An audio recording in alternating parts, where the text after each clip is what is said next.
Today I had a patient ask me, they're looking at potential surgery.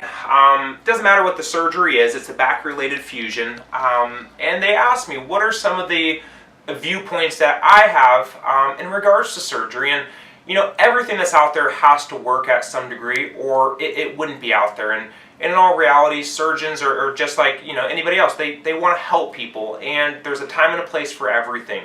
My personal view on surgery, because I often am the last resort that patients come to, I often see the failed side. I often see the times that it doesn't work. So my approach may be a little bit directed towards that, but I often look at surgery as being very similar to ignoring a problem when it comes to back pain. If you have pain, you have to get to the cause of why the pain is there. Pain is a very small indicator of the health of the actual person or the health of the tissue or structure. Pain is assumed to be about 8 to 10% of the overall nerve's functional ability. There's so much more when it comes to sensory and motor output, but when it looks at the focus of ignoring the pain or minimizing the pain, the problem, whether it's structural or functional, never gets addressed or corrected. And that's why when you look at the fine print, it often requires a follow-up 5-10 years in the future. And it's not to say that if you had a trauma, it's absolutely appropriate. And I know very little about these things. But the problem is that I see patients get amazing with improvements with chiropractic. With corrective chiropractic being very different, we first get to the cause. We find out the structural and the functional cause to why the joints are prematurely breaking down, why the person's experiencing pain at a different level than they ever have.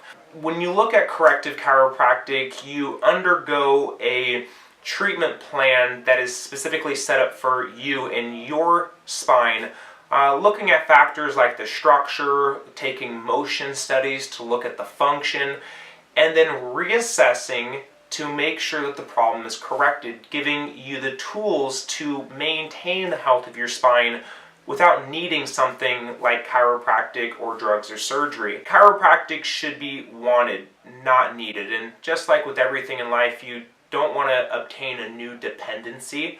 You want to correct the problem, and from that corrective point, maintain it for as long as you can.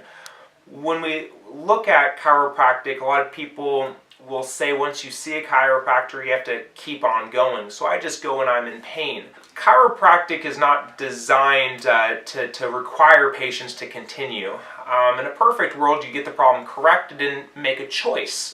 Really, chiropractic's used for wellness more than it is for pain.